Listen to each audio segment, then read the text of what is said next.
The sun hung low in the sky, casting a honey glow over the pristine cul-de-sac of Evergreen Ridge. Lawns were trim, driveways immaculate, and American flags stirred faintly in the soft breeze. The stillness of the afternoon was gently broken by the hum of an idly moving truck, its rear gate yawning open like a stage curtain lifting on a new act. And stepping into the spotlight were the Johnsons. Michael Johnson emerged first, tall and broad-shouldered, his navy polo shirt tucked, it with the same precision that marked his every move. He surveyed their new home with a slow, measured breath. It was a beautiful colonial-style house, framed by white shutters and a maple tree that spilled shade across the driveway. Angela followed, carrying a box labeled kitchen, fragile. Her smile was wide, luminous even, a mixture of pride and relief after months of house hunting and compromise.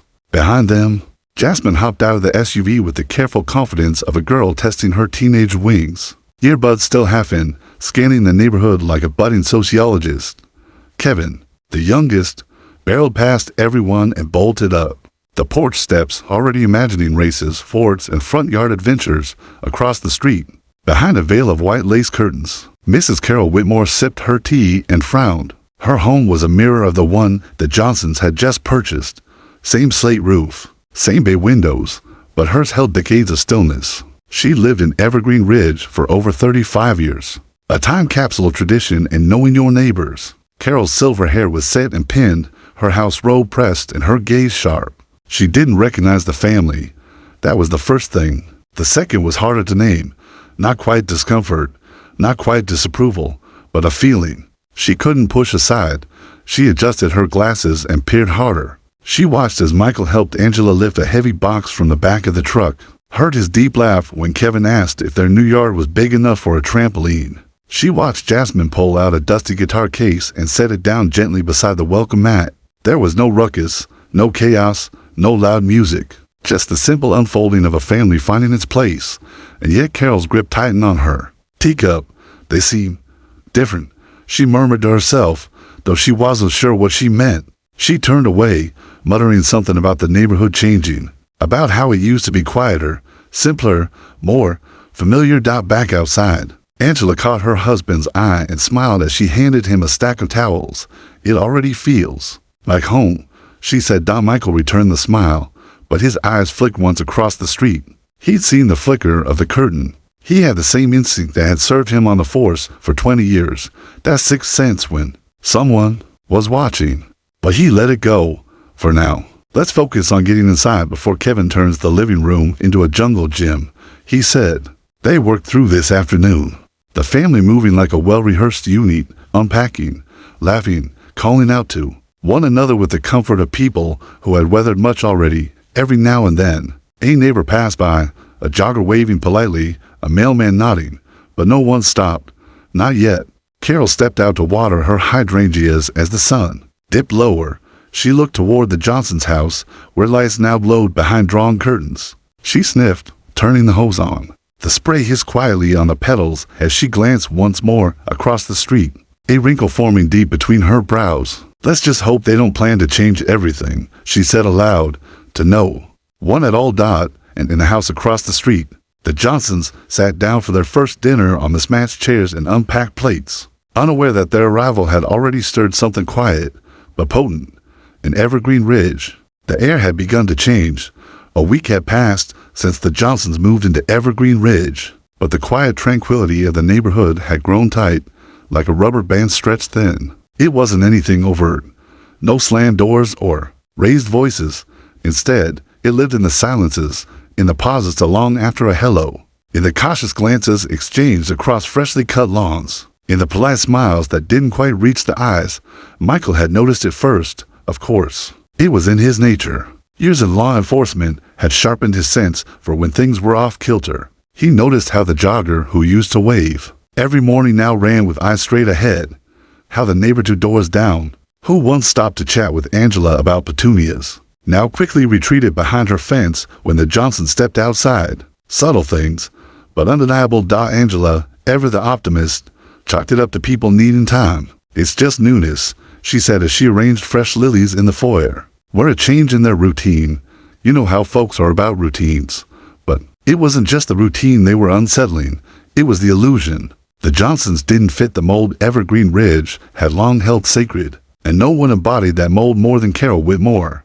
Carol sat in her parlor each morning, sipping her bitter coffee and reading the same newspaper she'd subscribed to since 1979. Her home was a museum of polished wood and preserved memories. A glass cabinet filled with porcelain birds, a grandfather clock that still chimed on the hour, framed photos of her late husband, a man who'd once served on the Homeowners Association with pride and precision. She hadn't said much about the Johnsons aloud, not even to herself, but she felt it, a quiet thunder rolling beneath. Her ribs, they unsettled her, not because of anything they'd done, but because of who they were. And then came the moment that pushed her from suspicion to action. It was a Thursday afternoon, humid and golden. Michael had just returned home early from a city council meeting, dressed in his full uniform. He stepped out of his black SUV with his badge catching the sun, a presence that commanded attention. Carol had been clipping dead heads from her roses. When she saw him, tall, poised, confident, and for a moment,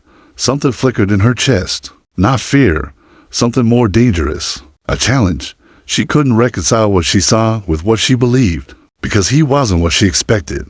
Michael didn't fit her neatly constructed version of who's in charge, not in her neighborhood, not in her world. Later, that evening, she called a few of the originals, neighbors who had been there as long as she had.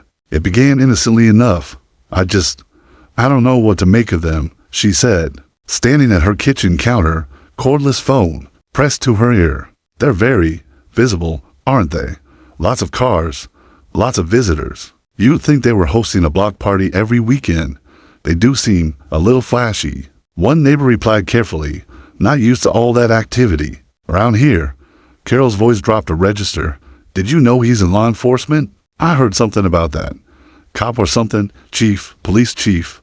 A long pause, then a quiet, well, that's unexpected. From that night on, the conversations changed. Whispers bloomed like mold behind closed doors. Carol didn't have to say much. She knew how to plant seeds and let others do the watering. And then came the lawn mower incident. Saturday morning, Michael was mowing the lawn with Kevin trailing behind, pretending to push his own toy mower in perfect sync across the street. Carol watched from her porch. She noticed the mower angle ever so slightly onto the edge of her pristine lawn, just by an inch. Grass blades, freshly sliced, blowing across property lines. She stood abruptly, fury flaring behind her eyes. She marched across the street with purpose. Kevin noticed first. Daddy, the lady's coming. Michael stopped, pulling off his gloves. Good morning, Mrs. Whitmore. She didn't respond right away. She stared at the edge of her lawn, then at Michael. You cut too far, she said, her voice clipped. Michael blinked. I'm sorry. You cut my grass. I keep it a certain height. That machine of yours took it down to low. Michael looked down, then back at her. It's barely half a foot, ma'am. That's not the point. There are standards. Kevin looked between them, clutching his toy mower with both hands. Michael nodded slowly, calmly. I'll be sure to stay inside. The line next time. My apologies. Carol didn't thank him. She just turned and walked away, back stiff as a post. Angela watched from the window, jaw tight, fingers gripping the curtain.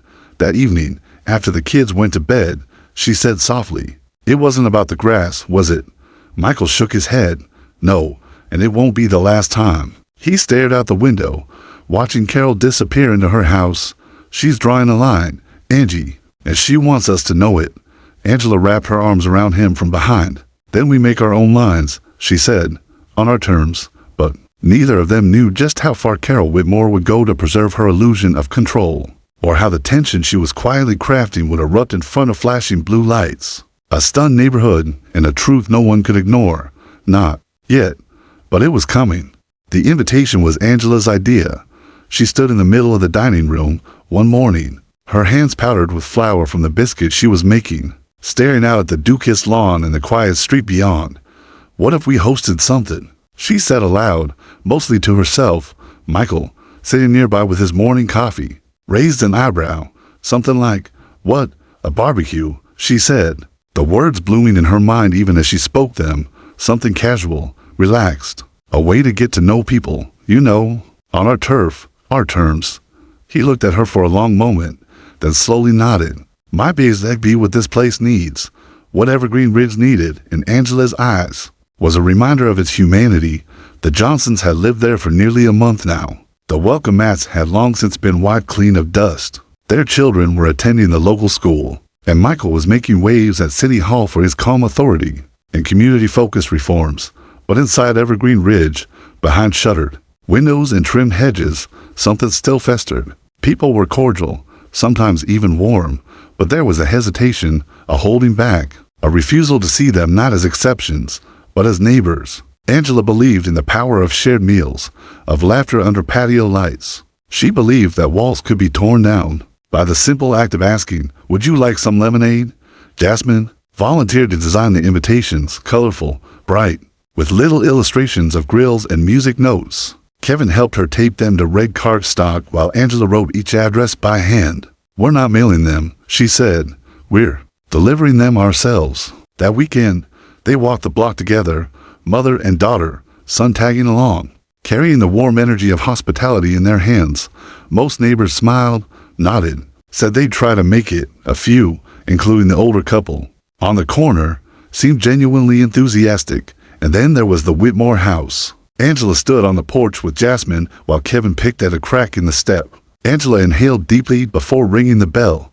The sound echoed behind the door, a long, cold chime that felt like it belonged in the chapel more than a home. Carol Whitmore answered wearing a pale blue sweater set, her silver hair set in rollers, and a gaze like polished steel.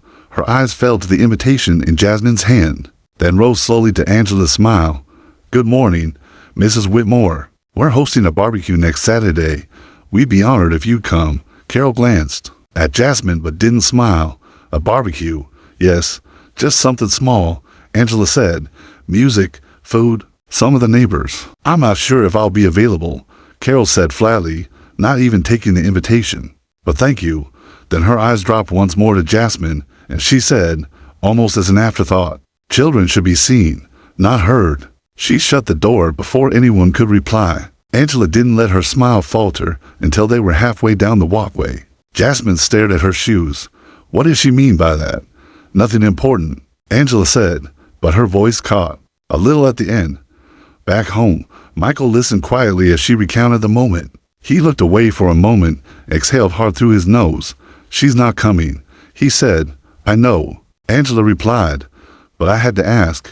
What they didn't know, what none of the guests knew, was that Mrs. Whitmore had already decided to do more than just decline the invitation. To her, the very idea of the Johnsons throwing a neighborhood event felt like a provocation, like a claim being staked on territory she believed still belonged to her.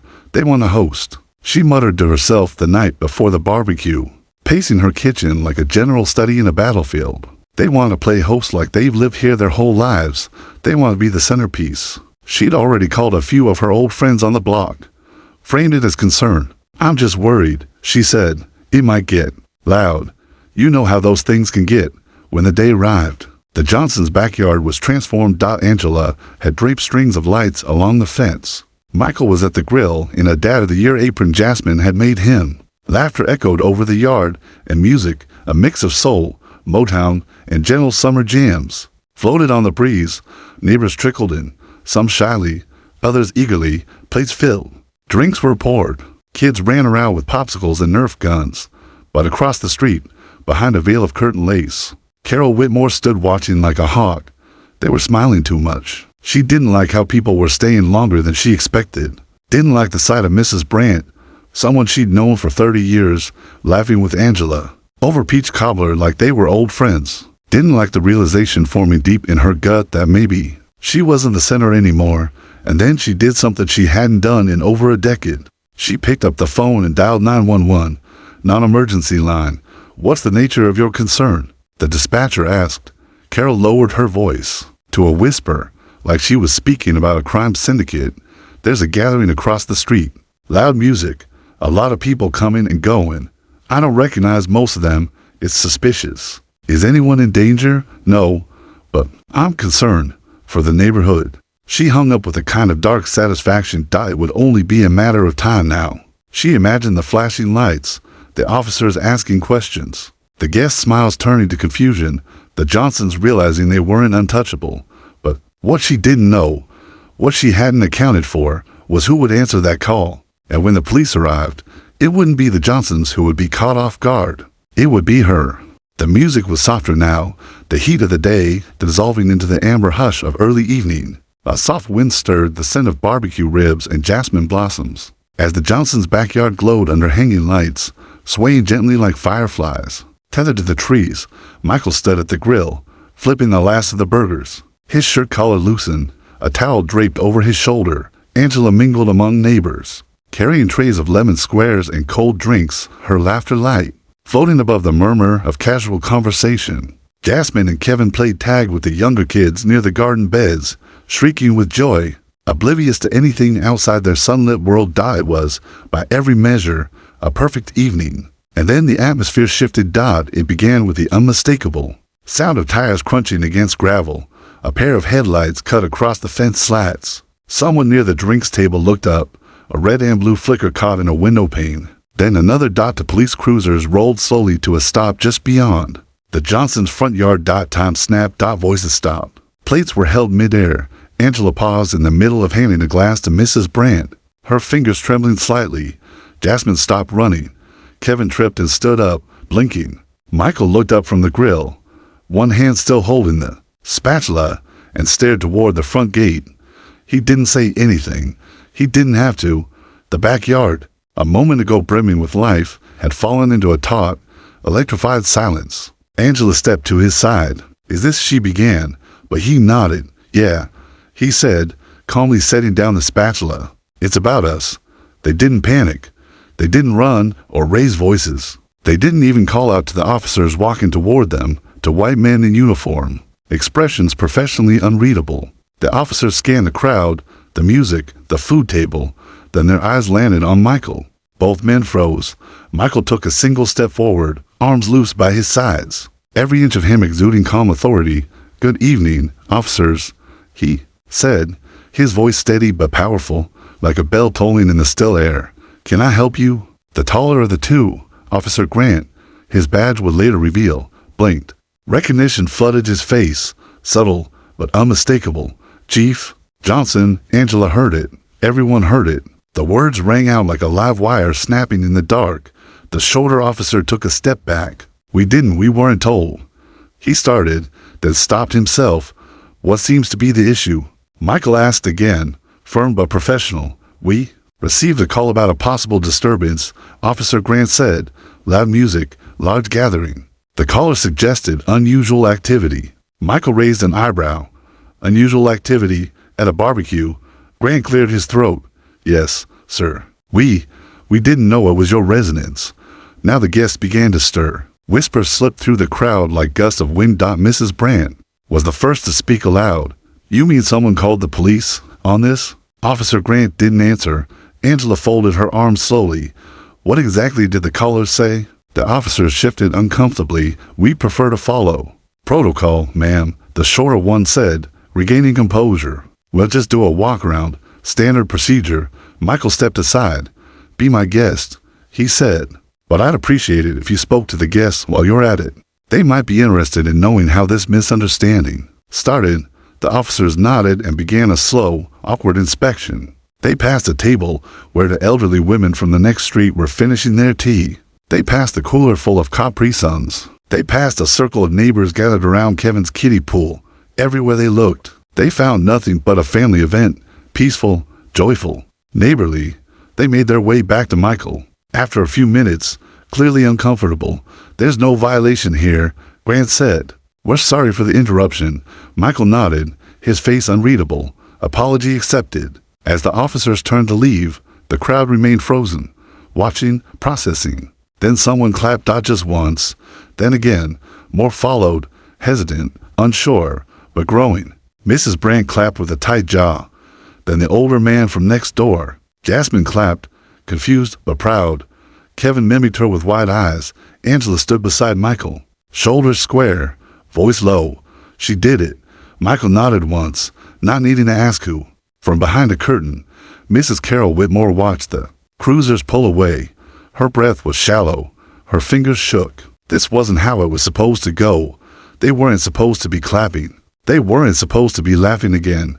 She imagined the moment differently. The officers stepping in, shutting it down. showing everyone where the lines still were. But instead, the line had been redrawn, and she was standing on the wrong side of it. Back in the backyard, Angela stood in the soft dusk, her voice calm but clear. "Thank you all for coming tonight. Thank you for trusting us. We knew it wouldn't be easy moving in, but we hoped we could be part of this community." Michael stepped beside her. "Someone tried to tell a different story tonight, but we're here to write our own. We're not leaving. We're not hiding. We're just getting started." The barbecue resumed, quieter, slower, but with a different kind of energy now. A deeper connection, a flicker of shared understanding. And inside the Whitmore house, Carol sat in her dim kitchen, staring at her cold coffee, hearing the distant echoes of laughter. And for the first time in years, she wasn't sure if she belonged, because, in trying to push the Johnsons out, she had exposed herself instead, and the whole neighborhood had seen it. It was the Monday after the barbecue when the storm truly broke. The story had already begun spreading beyond Evergreen Ridge, carried in whispers between church pews, passed casually during early morning coffee runs, exchanged with raised eyebrows. In City Hall hallways, not everyone knew the details, but everyone knew the moment. Someone had called the police on the new family in Evergreen Ridge. The police came, and the man at the center of it all was the new chief, Michael Johnson. Didn't say much that morning. He stood before his bathroom mirror, tying his tie with practiced ease. His movements were mechanical, but his thoughts were sharp, sharper than they'd been in weeks. The call hadn't humiliated him. It had clarified something. The line had been drawn, and now it was time to respond. Angela sensed it too.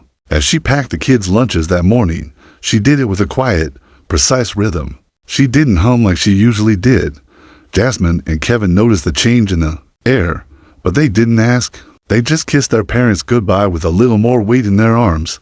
They understood. Somehow, that something had shifted. The next day, an official notice appeared on the Evergreen Ridge Community Bulletin Board and in everyone's mailbox. Community Forum, open discussion on neighborhood unity, trust, and inclusion Wednesday, 6:30 p.m., Evergreen Ridge Recreation Hall, hosted by Chief Michael Johnson. Carol Whitmore nearly dropped her mail when she read it. She stood in her kitchen, letter trembling in her hand. Her name wasn't mentioned, but she felt the ink burning through her anyway. She could barely eat that day. The taste of her breakfast turned bitter in her mouth. For the first time in years, she felt something she had almost forgotten. Fear of her neighbors. That night, her phone barely rang. No one called to ask about her roses. No one checked in. She watched as some of her oldest friends crossed the street to chat with Angela in the driveway. It felt like tectonic plates shifting beneath her house, and on Wednesday, she showed up. She didn't know why she went. Pride, maybe, or guilt, or the faint hope that her presence alone would shift the energy back in her favor. But when she stepped into the recreation hall, she felt it instantly. The tide had turned. Folding chairs lined the room in neat rows. Neighbors filled them, not just those from Evergreen Ridge, but from surrounding blocks too. Angela stood near the back, speaking quietly with Mrs. Brandt and her husband. Jasmine sat beside her brother, both dressed neatly, still and observant. Michael stood at the podium, not in his uniform, but in a crisp blue dress shirt, sleeves rolled up, collar open. A man who belonged in this room, a man who didn't have to prove anything anymore. He waited until the hum of conversation settled into quiet. Then he began. "Good evening," he said. His voice, deep and deliberate, rolled through the room like slow thunder. "Thank you for coming. Thank you for choosing presence over silence." He paused, scanning the faces. Some nodded. Some looked away. "We moved into Evergreen Ridge not long ago. We came with hope, with excitement. We brought food, conversation, music. But what we found, in many ways, was resistance. Quiet, polite, but unmistakable. The air shifted. A few people glanced toward Carol, whose hands were knotted in her, laughed like paper cranes. And then, Michael continued, "Someone called the police. They didn't speak to us. They didn't knock on our door. They called on my family, my children, my wife." A deep silence fell over the room. "I didn't call this meeting for apologies," he said. "I called it because silence is no longer acceptable. Not here. Not anymore." Murmurs of agreement spread. Angela caught Carol's eye, just for a moment, not with triumph, but with something deeper. Disappointment. And then, Before she even realized she was doing it, Carol stood up. The sound of the chair scraping backward was sharp, brittle. All eyes turned. Her voice was smaller than anyone had ever heard it, shaking, measured. "It was me," she said. A hush, a beat. "I called the police. I thought I was protecting something, tradition, order. What I didn't see was that I was attacking something better. I'm sorry." She turned toward Angela and Michael, eyes glassy. "You deserve better. I see that now." The room didn't erupt. It didn't scold. It simply listened. Angela spoke, voice calm but unwavering. "Change doesn't begin with an apology, but it begins with truth," Michael added. "And it survives when we build something better. Together." That night didn't fix everything, but it cracked the ice. Neighbors stayed after. They talked to each other, truly talked, maybe for the first time in years. Stories were shared, misunderstandings were cleared, a plan formed, a community event, organized by all, hosted in the park. Carol approached the Johnsons before she left. She didn't know what to say, but Angela placed a hand gently on her shoulder. "Gardens need turning before they grow," she said. "You've turned something tonight." Carol nodded, a small tear escaping the corner of her eye. "Let me help plant something," she whispered. Michael smiled, not because everything was fixed, but because someone had finally stepped out of the shadows, and for the first time, Evergreen Ridge, fractured, wounded, proud, began to feel like a neighborhood reborn.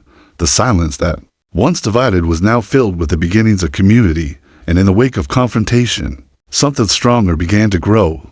The whisper stopped, not because people forgot, but because they had finally started to speak the truth aloud. 3 months had passed since the night of the community meeting, the night Carol Whitmore stood up and named herself not just as the caller, but as the one who needed to change. Her confession had not undone the harm, but it had sparked something far more powerful than apology. It had cracked open a new chapter for Evergreen Ridge, and now, the neighborhood looked different, not just in its people, but in its soil. It began with a vacant lot. It was a dusty, unused patch of land behind the recreation center, where weeds had crept through broken sidewalk cracks, and an old metal bench leaned permanently to one side. No one went there. No one noticed it. Until Angela did. She was walking Kevin home from school one afternoon when he pointed toward the overgrown lot and said, "Why does that place look so sad, Mommy?" Angela stopped, stared at the dry patch, then knelt beside her son. "Because nobody's giving it a reason not to." That night, at dinner, she pitched the idea like a spark dropped in dry kindling. "A community garden," she said. "It's simple, but it's work we do together." Michael leaned back in his chair, nodding slowly. "Not just food, not just flowers. It'd be a place where people plant themselves beside each other, in the same dirt." It didn't take long. Word spread quickly, and momentum grew with it.